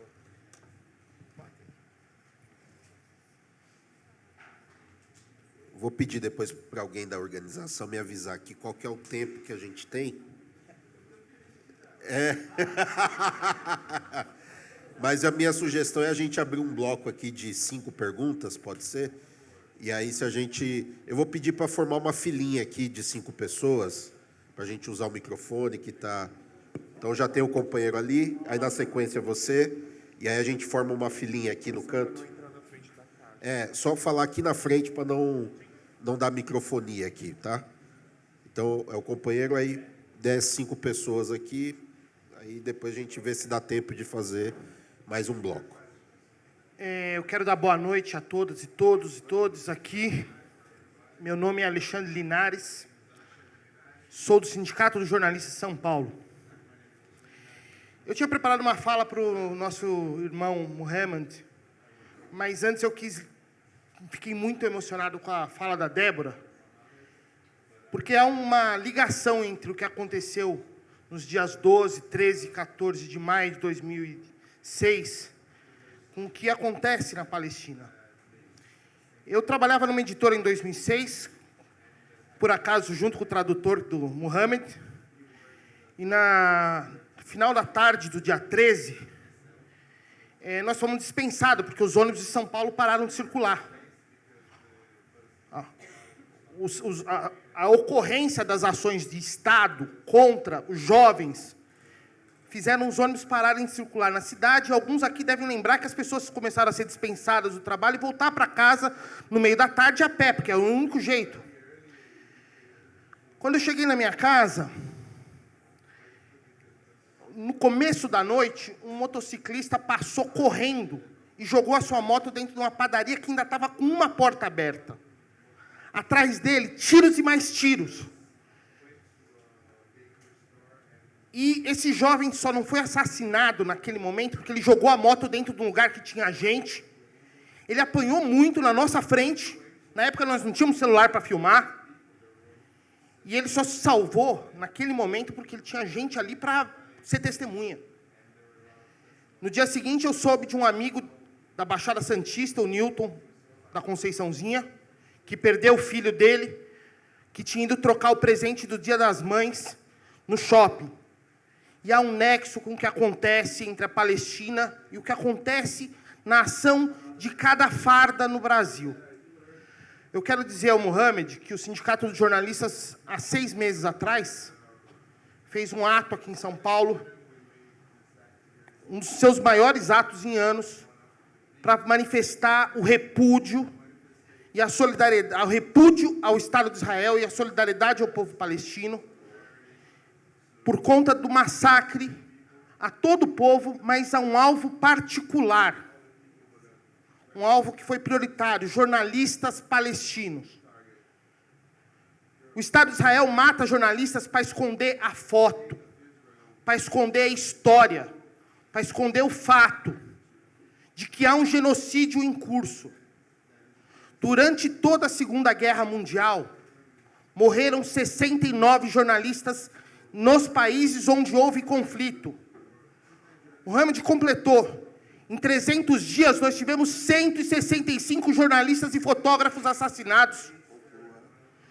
Então, eu só quero dizer, assim, da nossa parte, o que o Sindicato dos Jornalistas tem a dizer aos jornalistas palestinos. Nós exigimos do governo brasileiro a ruptura de todas as relações com Israel. A Federação Nacional de Jornalistas exige que o Brasil rompa todas, a começar por todos os acordos entre as polícias, forças armadas, universidades que financiam o complexo industrial militar de Israel. É o dinheiro das bolsas que financiam projetos de drone que atacam Israel. E para concluir, Júnior, só para dizer que todo o treinamento da nossa GCM aqui em São Paulo, de Ricardo Nunes, tem sido baseado nos manuais de Israel. O treinamento da Polícia Militar aqui, que quando tem manifestação aponta as suas armas nos olhos dos fotógrafos, é feito pelos manuais de Israel. E nós dizemos, isso tem que acabar. Nenhum centavo para financiar o complexo industrial de Israel. Basta de genocídio. Viva a luta do povo palestino. Viva os jornalistas palestinos. Gente, nós precisamos fazer mais breve aqui, que chegou aqui no ponto eletrônico, que a gente tem um tempo curto. Então, vou pedir para ser bem sucinto, aí 2 minutinhos, para a gente poder fazer uma rodadinha final aqui de considerações finais. Juninho falou isso porque fui eu que vinha falar agora, entendeu? Bem, meu nome é Luca, eu sou secretária de organização do Movimento Negro Unificado e eu me inscrevi porque, nesses últimos meses, o debate da Palestina ele é um debate que adentrou a minha casa. E não adentrou a minha casa por eu ser militante. E eu queria falar isso para você, Soraya. A luta que vocês têm travado tem tocado as crianças e os adolescentes da cidade de São Paulo. Os amigos, a minha filha e afins têm debatido o que acontece lá, porque eles entendem que o que acontece com as crianças palestinas também acontece com eles. E eu queria só deixar isso registrado para você. A nossa solidariedade do MNU tem 46 anos, você sabe disso, e eu queria que você soubesse que, mesmo que vocês não pensassem nisso, a luta que vocês têm travado, a resistência que vocês têm travado, tem chegado não só em nós militantes, mas nos nossos filhos, que quando a gente vê, meu Deus, eles estão falando sobre isso. E eles estão falando sobre isso de uma maneira muito nítida e sabendo o que significa isso, inclusive para o mundo que eles querem viver.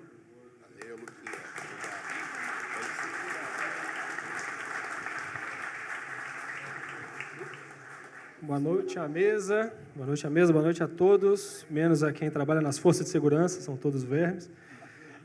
Queria perguntar especialmente para Débora e para o Erasto, que estão, no fim, na base de luta e de resistência de um projeto que é genocida, um projeto que é criado por um Estado, por leis, por tribunais, que bota nas prisões e nos cemitérios sempre um mesmo grupo. Em qualquer outro momento, qualquer outra ditadura, a gente tem isso muito claro, e você vê que é um grupo étnico ou religioso que vai para as prisões e o que vai para a vala. Na democracia, isso também acontece com outras letras, com outros procedimentos, mas é mais ou menos o mesmo. E quando a gente vê a comunidade internacional, como nosso amigo Mohamed falou, abandonando Gaza, a gente vê que é um projeto para o futuro, né? O Brasil, muitas vezes, é visto como futuro, não porque o Cristo Redentor está decolando de novo na Economist, mas porque nós somos o laboratório do que vai acontecer com todo o resto, e a Gaza é o laboratório do que vai acontecer nas favelas e que vai acontecer em todos os guetos. Então, a pergunta, para dar um contexto, de que muitas vezes a esquerda aqui no Brasil fala de ruptura, de voltar a uma perspectiva de ruptura, não só de eleger de novo o nosso papai e que ele vai fazer a coisa certa, e na Bahia o PT está lá há 20 anos mandando bala. Nos Estados Unidos, que tem a imagem de país violento, ano passado matou 600 pessoas, 30 milhões de pessoas nos Estados Unidos. Aqui só a Bahia. Só a Bahia matou na Bahia, não, no Brasil inteiro. Só na Bahia. Então, se a violência policial do Brasil chegar no nível dos Estados Unidos, a gente vai chamar de progresso. E queria perguntar para vocês como é a perspectiva de baixo e a esquerda, e como a Débora falou que a solução é a revolução, como está esse debate que a gente vê numa certa esquerda de querer pautar, entrar e mudar de dentro as forças de segurança e a força que promove o genocídio. Seria, para mim, é uma coisa tipo chegar para os Black Panthers e falar: que tal pautar o FBI? Você não quer entrar lá, não? Você não quer falar para a galera em Gaza, às vezes, tentar um concurso para entrar no Mossad? Será que... Tem um discurso que está aí, essa bola está quicando, eu acho importante ouvir a base que está recebendo o golpe mais pesado, como que vocês percebe essa perspectiva de esquerda que o meio não tem nada a ver com os fins, o importante é o fim, não importa quem vai ser vigiado e punido aí.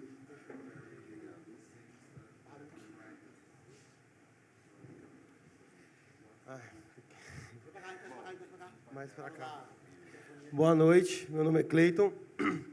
Estou respirando um pouco porque é muita emoção. Então, eu quero fazer algumas perguntas num sentido mais de movimentação política, né? Tecer redes. Quero saber da companheira Débora, do companheiro Felício, né? E de todos os companheiros e companheiras aqui. Dos movimentos, né? Como eu, particularmente, posso me somar com isso, né? Como a gente pode tecer essas redes de uma forma mais sólida. Porque, falando particularmente, eu venho do interior de Minas e, desde criança, eu me sinto revolucionário. Eu sinto que eu quero viver assim. Não que eu não tenha sonhos, não que eu não queira realizar algo grandioso para mim, particularmente, mas eu, particularmente, não consigo viver uma vida de gozo dentro dessa sociedade que eu caí de paraquedas, né? E é preciso fazer, por mais que doa.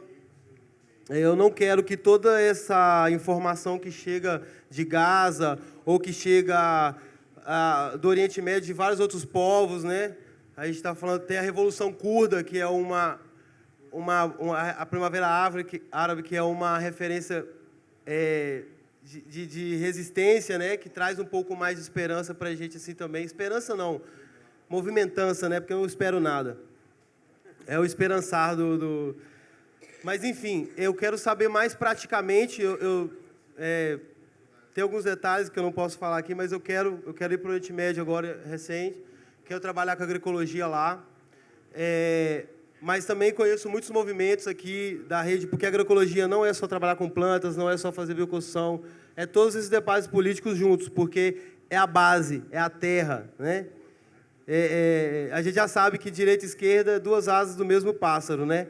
A gente não é direita nem esquerda e nem embaixo. A gente é terra, porque a semente germina de baixo, né? Vem da terra. Então, eu quero saber disso, assim, como a gente pode somar mais, porque eu conheço muitos movimentos políticos dentro da agroecologia, dentro de movimentos sociais, outros. Eu estive recentemente, eu fui para a Bolívia, eu fui para o Peru. Eu estava no Peru quando aconteceu o golpe de Estado. A gente foi para a rua. Eu me somei, assim, e eu vi o quanto é importante a consciência política das pessoas, né? E o povo peruano tem uma consciência política que, infelizmente, eu não vejo aqui de uma maneira geral, assim. Mas é isso, então eu vejo que é essa necessidade. Mas aí eu vejo a luta acontecendo em vários lugares e sinto essa necessidade de conectar um pouco mais essas redes, assim. Aí a minha pergunta é mais nesse sentido, assim, como eu posso somar, como eu posso chegar até lá. Vocês estão um pouquinho mais perto, acho um pouquinho mais fácil. Mas é isso. Obrigado, viu? Boa noite. Valeu, obrigado. Gente, precisamos acelerar, porque temos prazo curtíssimo, 2 minutinhos. Boa noite. Sem golpe, hein? Sexta fala aqui. Vou garantir pela questão de gênero, viu? Oba. Mas então tem que ser 1 minutinho.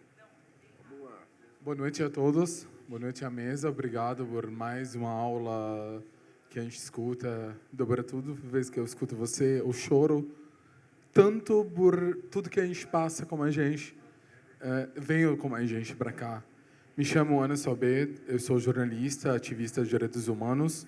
Eu sou da Síria, eu moro aqui 7 anos. Eu luto por causa dos refugiados. Que eu falo para vocês, desacreditar a humanidade é essa palavra.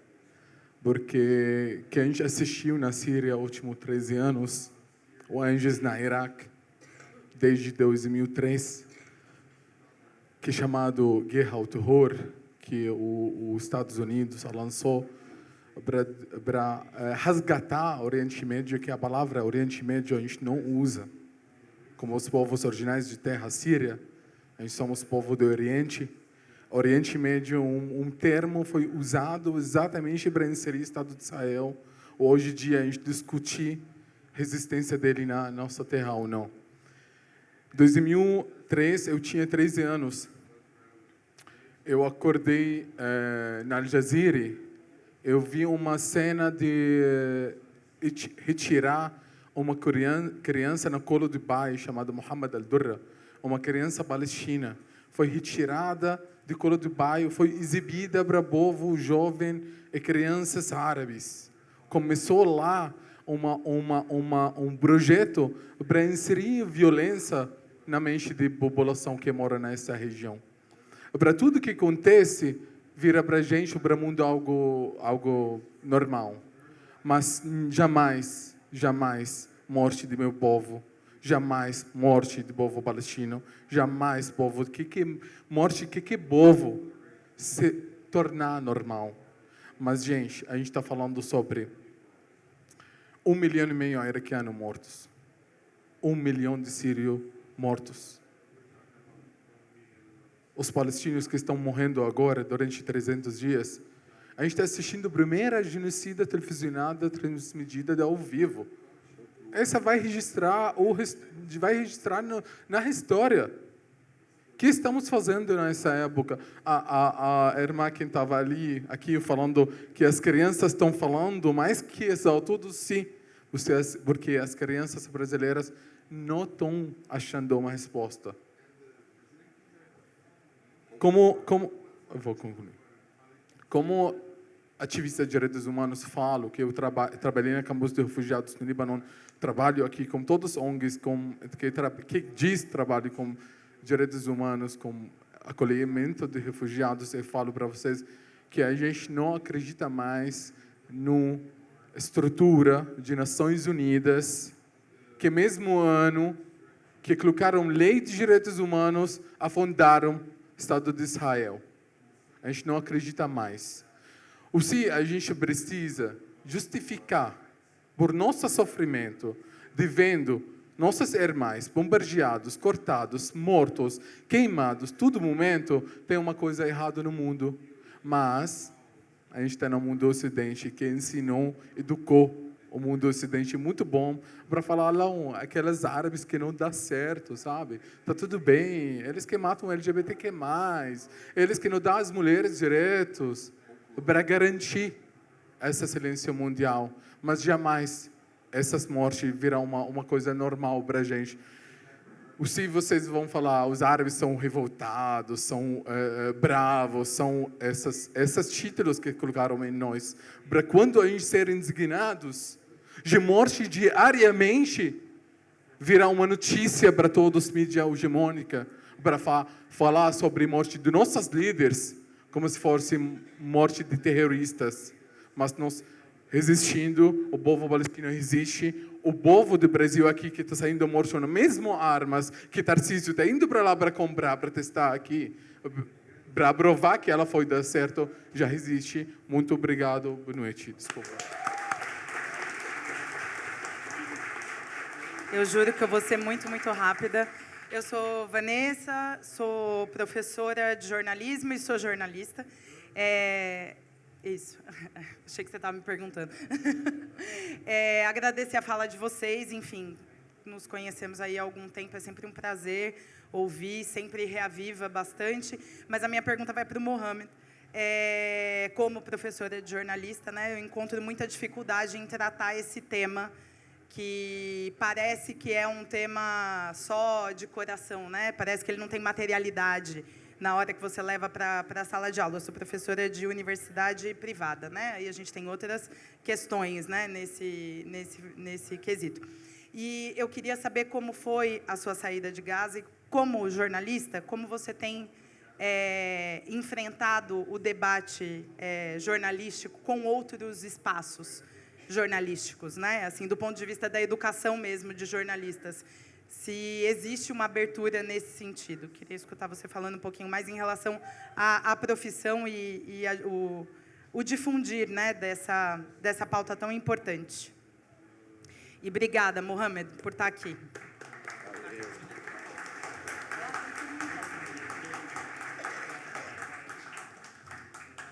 Gente, agora a gente vai ter que 5 minutinhos. Eu sei que é inglório. Mas é 5 minutinhos para a gente, porque a gente precisa entregar aqui às 20 horas.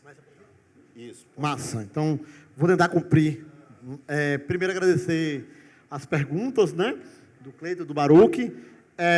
Bom, primeiro falar assim, ó, sobre essa coisa de entrar para o Estado, tentar tomar o Estado para mudar as coisas. Eu quero sempre lembrar que o Estado, ele é o promotor do latifúndio. O Estado é a estrutura central, foi a estrutura central da escravidão. Saca? Tipo assim, acho esquisito, às vezes, que as pessoas esquecem disso. Que a gente tenha vivido tantos governos de esquerda que não romperam com os latifundiários.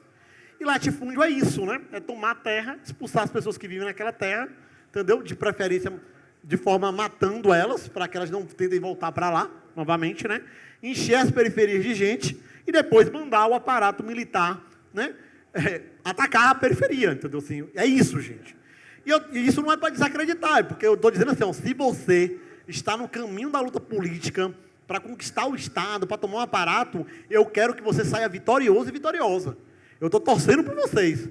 Mas eu entendi, para mim, que eu precisava trilhar outro caminho, que eu precisava construir territórios livres dentro do Brasil, que eu precisava ajudar os povos que precisam se emancipar, né? E não mais ficar elegendo as pessoas em expectativa de que isso vai acontecer. Nós temos 100 anos de partidos de esquerda no Brasil. A gente tem que ter hombridade para falar isso. Estamos tentando e não estamos conseguindo. Vamos tentar outras coisas também? Vamos tentar outras experiências de luta possíveis, entendeu? E eu acho que não, e eu ainda acredito na via revolucionária, e para mim, o caminho revolucionário não existe sem passar pelos povos, porque são eles que vivem vidas que não são capitalistas. São eles que têm modos de vidas contra o capitalismo. Quando você vai numa TI indígena, quando você vai para uma comunidade quilombola, eles estão vivendo outros modos de vida. Vamos aprender com eles a fazer comunidades e vamos expandir essa experiência para outros lugares em uma grande aliança. E aí, respondendo ao Cleiton, né, eu acho que tem experiência suficiente no Brasil, dentro dos movimentos sociais, né, populares, até uma articulação de povos, mas existem outras articulações. Mas o que falta no Brasil é romper a fragmentação. É a gente se conectar, se encontrar, fazer aliança real. Não de gogó, não de boca, né? De coração. Real, fazendo coisas. Construindo junto, fazendo mutirões. Erguendo territórios que serão o paraíso na terra. Para aqueles que construírem, entendeu? Mas isso não é estético. Isso não é fofinho, não é para like, né? Isso machuca a mão, isso sofre um pouco, tem contradição, porque o nosso povo é lotado de contradições, e a gente precisa aceitar esse caminho, entendeu? Se quiser trilhá-lo, se quiser continuar se iludindo com a Babilônia, se iludindo com a selva de pedras, achando que vai ter saída aqui, que vai existir cidade sustentável, vocês estão pior que os filhos de vocês, que acreditam nos cultos da carochinha. Não existe cidade sustentável. Isso aqui é uma barbárie, gente. Entendeu? Vocês estão tornando cada vez mais pessoas que não querem olhar para o lado e ver a miséria acontecendo. Entendeu? Que não falam com o cara que está morando na rua, que tem que passar invisibilizando ele. E isso adoece vocês. E isso está adoecendo todos nós. Entendeu? Não existe cidade saudável. Isso é adoecedor. O capitalismo está machucando a gente de um nível que a gente não consegue perceber. E qual é a saída para mim? A terra. A terra é a saída. E se a terra não fosse saída, os capitalistas não estavam tomando terra. E os capitalistas estão tomando todas as terras. Vai perguntar para os banqueiros onde eles estão investindo. Vai perguntar para o grupo Opportunity do Daniel Dantas o que eles estão fazendo agora. Tomando terra, expulsando gente de lá. Nós deveríamos estar fazendo a mesma coisa, expulsando eles de lá. E aí, assim, sobre a via política, né? Eu acho que todo mundo tem que tentar todos os caminhos. E a gente se encontrar lá na frente. Cada um de nós, que somos de tradições políticas diferentes, somos como riachos. E os riachos, eles vão se encontrar em um rio maior. E esses rios maiores vão se encontrar no mar. Porque ao final de tudo, nós queremos ser um grande mar de lutas. Então não precisa ser só um caminho. Não precisa que você faça de um jeito e não impeça o outro de fazer de outro. O Brasil tem déficit de luta. Nós não precisamos disputar militância. Nós não precisamos ficar brigando uns com os outros para fazer luta. Nós podemos trilhar nossos caminhos e rezar para que a gente se encontre lá na frente. Para que a gente rompa as barragens e se encontre no mar. Porque há uma diferença, gente. Quando nós somos indivíduos, nós parecemos gotas. Mas quando a gota cai no rio, você já não vê diferença entre Erasto e Débora. Você não consegue separar as gotas que estão no oceano. Elas são todos um. E a gente só vai conseguir vencer quando a gente diminuir essa capacidade de individualidade que o neoliberalismo construiu na gente, de nos enxergarmos como gota, e a gente começar a nos enxergar como oceano, como um mar em luta, como um mar em fúria contra a destruição. É isso, muitíssimo agradecido, né, pela oportunidade de falar. Conheçam a Teia dos Povos no site dela. Ela tem um site. A gente tem um livro, Por Terra e Território, que é o pensamento do mestre Joelson, que é o meu mais velho, né? Está disponível lá na GLAC, lá embaixo, deve estar disponível aí também. Então, assim, vamos dialogar, estou na disposição, entendeu? Máximo respeito por quem construiu aqui. E um salve para a Flipei, para todo mundo que colou. E, sobretudo, Soraya e Mohamed, dizer que estamos de corpo e alma, não é de boca, é de coração, né? Na luta com vocês. E o que a gente puder fazer, e quem a gente precisar abrigar nos nossos territórios, estaremos com todos os territórios abertos. Se precisar levar a gente para lá, se precisar da formação, se precisar fazer escola, nós estamos para servir essa causa, entendeu? Por todos os meios necessários, mas não de qualquer jeito, né?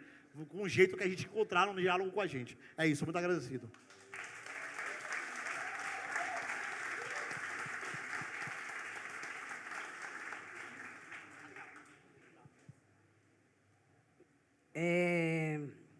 Eu esqueci o nome daquele companheiro que é do Sindicato de Jornalista. Alexandre, de 12 a 19 de maio foi o Maio Sangrento. O dia que o Estado deu o toque de recolher foi pela força de segurança, não foi pelo crime organizado, porque eles são o crime organizado, né?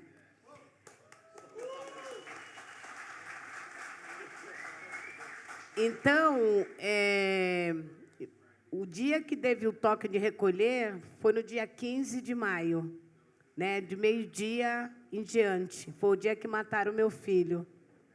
Foi nesse dia que o Estado de São Paulo colocou essa metrópole para dentro de casa para não ver e não aceitar a guarda de segurança nacional que o ministro Márcio Thomas Basto ofereceu ao governo e o governo não aceitou para não ver a carnificina, né? Enfim, é uma data que todos os paulistanos deveriam lembrar para que nunca mais se repita. Mas essa data ela caiu dentro de uma vala comum, como as valas do cemitério de Perus, que continua a céu aberto, independente daquele memorial da ditadura militar, né? E a gente fizemos uma provocação com o filme Apelo, né, para a Bienal das Artes, para mostrar que a ditadura ela não acabou, ela está muito presente dentro das favelas e das periferias, com o requinte de crueldade da mesma forma como a Operação Escudo, que os meninos foram executados, vários deles dentro de casa. Não tinha crime organizado, mas sim crime organizado, fardado, essa gangue fardada que tem no estado de São Paulo e no Brasil, que mata nossos filhos com tortura, mas não são vistos, porque não são de classe média alta. Infelizmente, temos que falar isso. São os matáveis, e nós não podemos aceitar como natural isso, jamais. Por que eu digo que foi o toque de recolher dado pelo Estado? Porque a gente tinha familiares, né, que são policiais. E eles avisaram para mim, e nunca imaginava que me avisavam 8 horas da manhã do dia 15, e às 11h30 da noite matavam meu filho, vindo buscar amoxicilina. Meu filho era um gari, ele trabalhou às 8 horas de atestado médico no dia que ele foi executado. Mas mesmo se ele fosse um bandido, eu estava lutando por ele, porque eu sou mãe. E no Brasil não tem pena de morte, tem pena de morte dada pela essa sociedade excludente, essa sociedade que aperta o gatilho, essa sociedade que mata nossos filhos. Essa é a pena de morte decretada que tem no nosso país, infelizmente. Até a Bíblia virou fuzil. Então, é dessa sociedade que eu também estou falando, né? E dizer assim que, infelizmente, a gente tem uma parte, por mais que a gente somos formadores de profissionais de várias áreas, né, que usam nossas dores para se formar, né, com seu TCC, suas teses de mestrado e doutorado, que não sai do papel, fica só nas pastas empoeiradas. Nós ensinamos também aos acadêmicos a fazer seus livros, a multiplicar a minha história, porque muitas vezes era contado com a minha história, né, seus trabalhos acadêmicos, e muitas vezes, depois que eles se formavam, eles davam tchau. Por isso que nós resolvemos ser pesquisadoras, né, pesquisar quem estava nos pesquisando, né? Então, tentar fazer essas pessoas furarem a bolha. Porque quando a gente atravessa as fronteiras, a gente não teve resposta da mídia, dessa mídia comercializada, dessa mídia bandida, que ela patrocina também os homicídios e o encarceramento em massa dentro do nosso país. Então, quando a gente forma um jornalista, a gente não forma o caráter dele. O caráter dele vem de berço, vem das quebradas, muitos deles.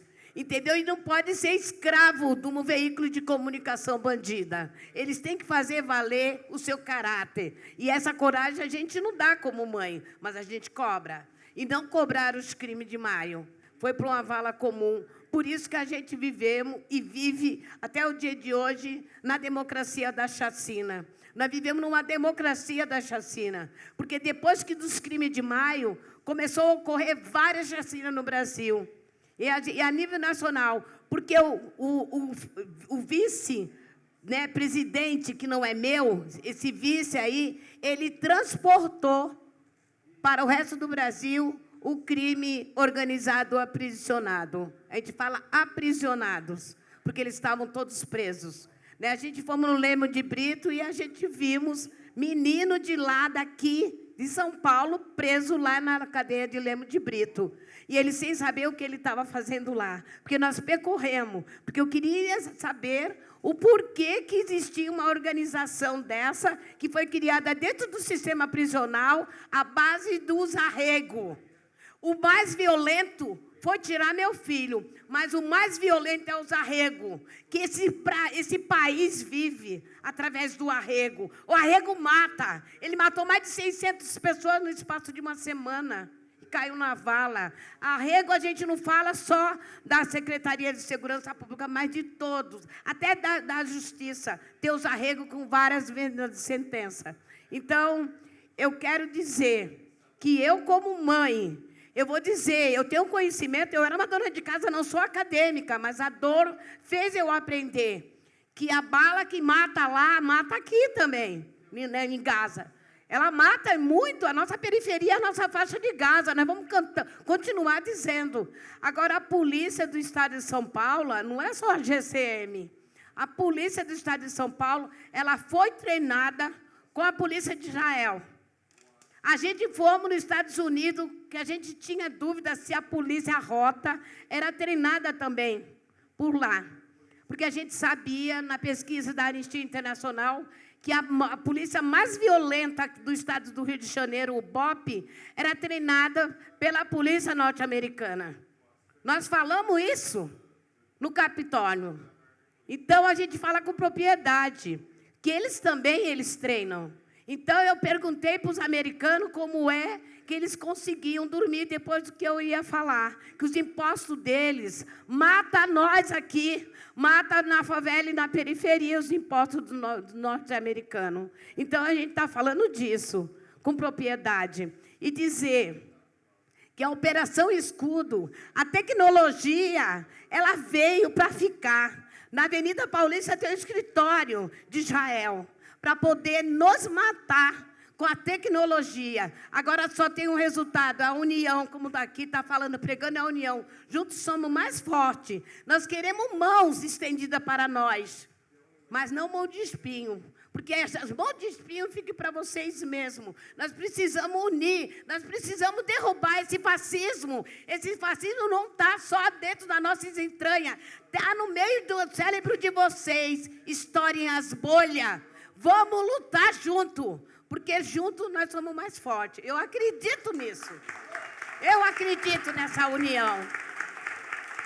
Nada de puxar o tapete um do outro. Ninguém vai a lugar nenhum. Porque é o privilégio, se o Brasil fez um acordo para o seu desenvolvimento, que o genocídio, ele faz parte dessa massa do cimento que constrói uma nova cidade, nós estamos aqui para dizer que nós vamos derrubar qualquer cidade que construir em cima do sangue dos nossos filhos. Obrigada.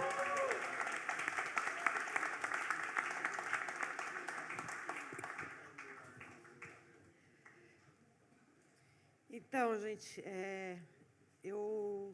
Primeiro, estou muito emocionada de compartilhar essa mesa com esse pessoal tão gigante aqui, né, Débora, que a gente está nessa luta faz tempo na estrada, né, e nossos companheiros aqui. Queria dizer aqui para o companheiro Alexandre, que é do Sindicato dos Jornalistas, que nós somos colegas, né. Eu estava naquela atividade do Sindicato dos Jornalistas e eu reitero aí um pedido que eu fiz lá, né, que as organizações de jornalistas, acho que precisamos fazer de novo, unir todas as organizações e entidades de jornalistas. Essa semana, decapitaram o Ismail Algu, mataram ele junto no carro com o cinegrafista Rami. Já são 5 da Al Jazeera, entre esses 165. E o Comitê de Proteção de Jornalistas está investigando pelo menos 350, porque tudo que a gente está falando, a gente não sabe exatamente, porque a brutalidade, a atrocidade e a destruição é tamanha que não dá para falar com exatidão quais são os números, mas não somos números, somos nomes. É o nome do Ismail Algu, é o nome do Rami Aurifi, é o nome de outros jornalistas que estão perdendo a vida todos os dias, uma lista enorme, e que estão transmitindo o seu próprio genocídio para o mundo. e também perdendo 15, 20. Outro dia eu vi um senhor falando, mataram 70 pessoas da minha família. 70. Então, todo dia, então, acho que está na hora da gente fazer de novo. Fica aqui o pedido, foi muito importante. E acho que tem que entrar com uma representação contra esse oligopólio de mídia nas mãos desses grandes capitalistas. Nojento, desculpem a palavra, nojento, que continua a fazer propaganda de guerra contra todo o povo palestino em meio ao genocídio. Imagina, mataram a liderança palestina, o Ismail Haniyeh, e ele era o terrorista. Israel tinha o direito de se defender. Israel, que é o colonizador, o ocupante. E o cara que estava tentando negociar era o terrorista. Sabe, eu vi isso na Globo. Eu falei, não é possível. 10 meses de genocídio. E nós continuamos sendo criminalizados. Nós continuamos sendo os bárbaros. Continua essa lógica que Netanyahu vai lá nos Estados Unidos, no Congresso, falar de civilização contra a barbárie, e a gente continua sendo visto como a barbárie. Outro dia eu falei numa atividade, se isso é civilização, eu quero a barbárie. Eu fico com a barbárie. Que absurdo, que coisa... E é essa ideia, essa ideologia, esse oriente de bárbaros, né, orientalista, como dizia o intelectual palestino Eduardo Said, esse oriente de bárbaros não civilizados, violentos por natureza, que oprimem as suas mulheres. Aqui não é um dos países que mais mata, tem maior número de feminicídio. E vem falar é porque é a natureza deles, sabe? Não é um sistema de opressão e exploração, né? É todo um racismo que a gente cansa de ver sustentar esse genocídio, dessa ideia do Ocidente, que Israel se coaduna e fala que é o Ocidente, de lógicos, racionais, avançados, né, civilizados. E aí é isso, eles são os outros. Nós somos... então, se eles estão sendo mortos lá, é porque eles fizeram alguma coisa. Se eles tentaram resistir, porque resistência é existência.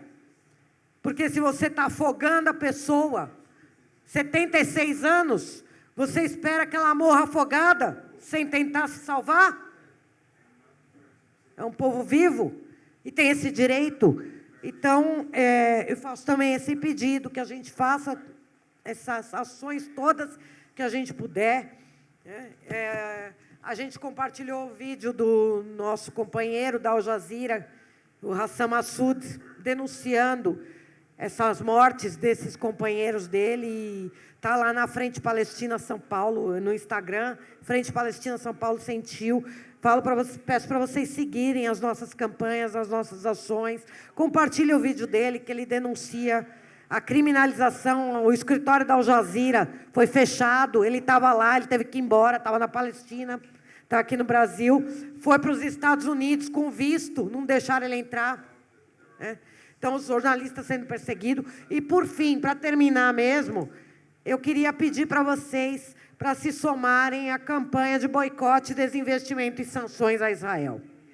Infelizmente, no meio de um genocídio, a Força Aérea Brasileira, os acordos continuam a ser firmados. E se não fosse essa cumplicidade internacional histórica, obviamente, os bilhões de dólares do imperialismo dos Estados Unidos, as suas armas, os imperialismos europeus, mas uma cumplicidade internacional histórica, inclusive do Brasil. O Brasil se tornou, nos últimos 15 anos, o 5º maior importador de tecnologia militar israelense. Essas armas que estão matando os negros, pobres, os indígenas. E se não fosse essa cumplicidade internacional histórica, não precisaria chegar nesse ponto, porque faz tempo, faz pelo menos desde 2005, que nós estamos pedindo boicote. E a gente não é ouvido.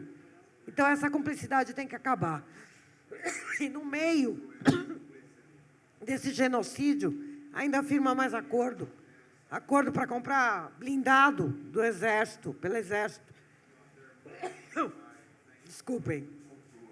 Tá. O Exército acaba de fazer um contrato e falar que venceu a licitação. Uma empresa israelense, em maio, suspendeu, não pode voltar. Então, esse é o chamado que eu faço para vocês. Embargo militar, como foi falado pelo companheiro, rumo à ruptura total de relações econômicas, militares e diplomáticas com o Estado de Israel. transformar palavras em ações concretas e efetivas. Nós não precisamos só de palavra. É muito importante que Lula diga que é um genocídio. Foi muito importante porque pautou isso. Mas não faça mais acordos, rompa relações com Israel. É isso que faz a diferença nas nossas vidas. Muito obrigada. Palestina livre do Iuma.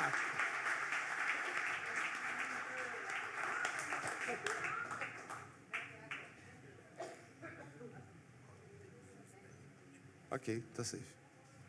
10 minutes. Yeah, you 5 minutes.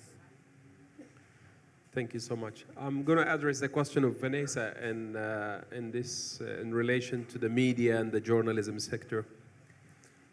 Falar para você, Vanessa, sobre jornalismo e a mídia em geral. First of all, I've never seen this type of energy, really, nightlife, entertainment, you guys really beat the Western civilization in all terms. Eu fui na universidade esses dias, era muita festa, era uma energia incrível, vocês batem a civilização ocidental em todos os sentidos aqui no Brasil. Our experience as Palestinians is often shaped by displacement, exile, and constant search for identity. Nossa experiência como palestinos é sempre marcado por displacement, não pertencimento, exílio e está sempre sem um lar. Yes, we hold Palestinian passports, but sometimes they are prison cards in some airports. A gente tem passaportes palestinos, mas eles parecem qualquer cartãozinho de aniversário em alguns aeroportos. On the journalism side, that's another crime. So Palestinian and journalist.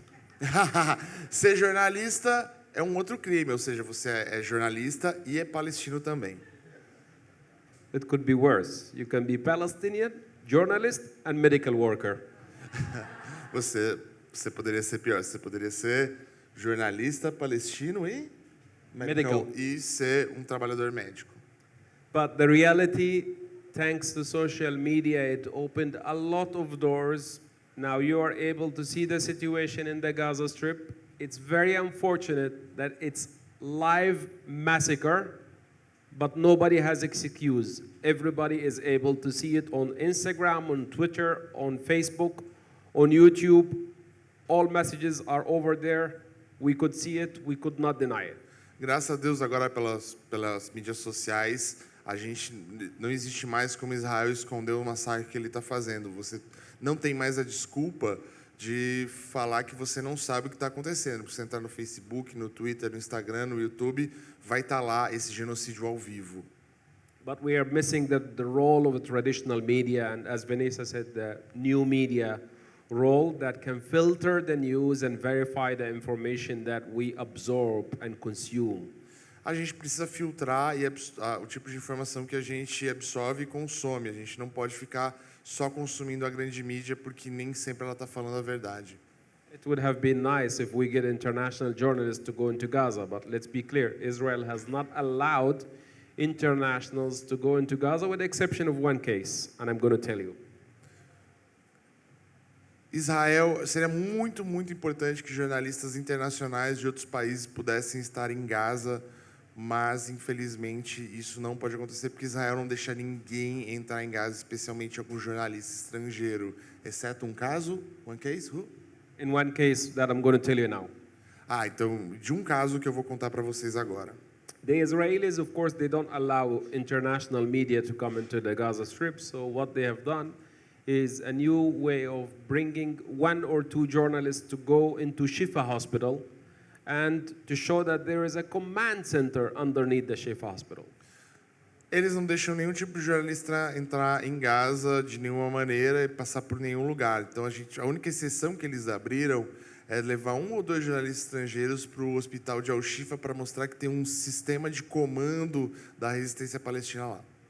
And the journalists, they get in, and with the military of Israel, they did not meet Palestinians. E os jornalistas entram lá e eles não conheceram nenhum palestino, eles só entraram com os israelenses lá mesmo. Can you imagine a journalist going to the hospital and not seeing one patient? They just kill the patients and the injured people, throw them outside so that the journalists can go inside the hospital. Os jornalistas entraram lá e não existia nenhum paciente no hospital.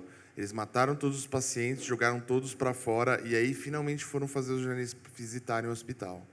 The lesson from this that Israel is wanted to control the narrative of the media that gets outside of the Gaza Strip. Isso basicamente mostra como Israel quer controlar o tipo de narrativa que sai para fora da faixa de Gaza. And you know, Israel is really a master of the PR game and the propaganda. Você sabe que Israel é um mestre da propaganda de representação pública e de propaganda. Did you see the theater show of Netanyahu giving a speech to the Congress of the United States of America? Vocês viram o Netanyahu falando diante do Congresso dos Estados Unidos?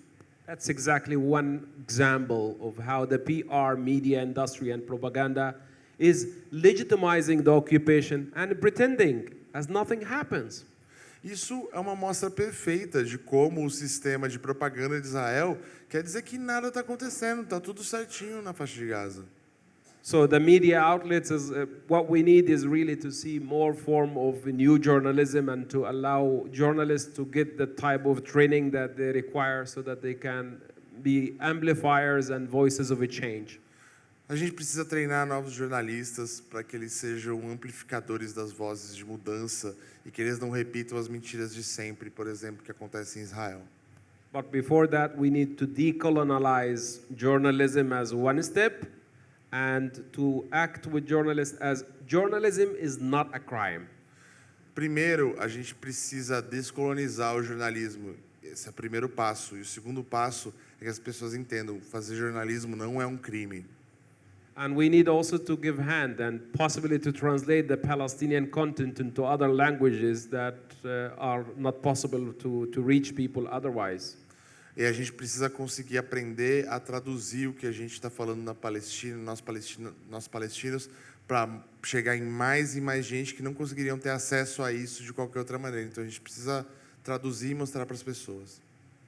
My friends, I really don't want you to be watching this war as it unfolds in the front of our eyes, because in the West, people are just turning a blind eye and they're watching. But when it's Ukraine, you will hear a different narrative and a different voices that oppose the war. A gente tem que entender, a gente não gostaria que vocês estivessem vendo essa guerra ao vivo no mundo, mas ela está acontecendo. Só que aqui é muito mais interessante do que em outros lugares, como os Estados Unidos, onde as pessoas viram os olhos e fingem que não está acontecendo nada. Aqui a gente está tendo mais informação. President Lula of Brazil has condemned the killing of 90 civilians in Gaza's humanitarian zone, which Israel declared as a humanitarian zone. O Brasil repudiou a morte de mais de 90 palestinos numa área que era para ser totalmente sem nenhuma presença militar. It's a very great step and very much welcomed by the people in Gaza, including those people that lost their children, mothers, and fathers. They really welcome this and appreciate it. As pessoas em Gaza realmente apreciam esse tipo de atitude por parte de qualquer governo. São todas as pessoas que perderam seus filhos, mães e pais e parentes em Gaza, e que qualquer ato de repúdio ao tipo de ataque que Israel vem fazendo é muito importante e a gente fica muito feliz com isso. But let's be clear, we don't want to leave Gaza behind. We wanted to continue to amplify. We rely on you all to support voices of journalists and to amplify, but also to ensure that the government, is putting enough pressure on the international community, including the Security Council, to stop this war and end the occupation once and for all.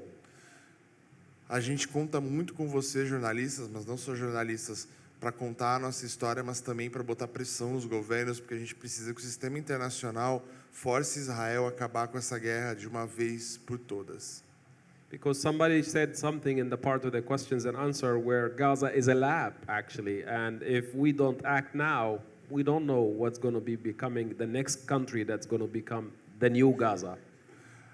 Agora, Gaza é um laboratório do que está acontecendo e que pode acontecer no mundo. A gente não sabe onde vai ser o próximo laboratório. Agora é só o primeiro passo.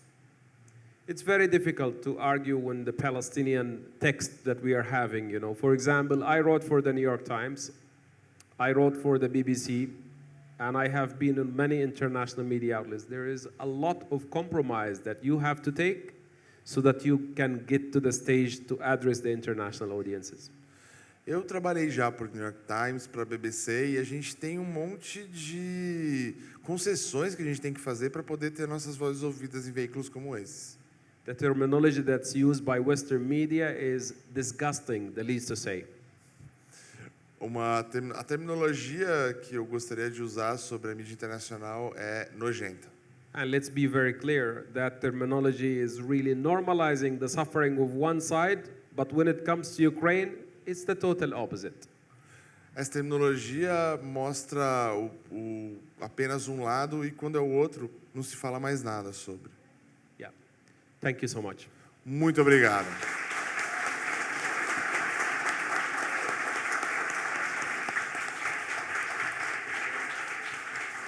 Gente, muito obrigado. É um prazer imenso poder mediar essa última mesa super potente dessa feira literária pirata maravilhosa. Então, agradecer aqui a todos os que participaram.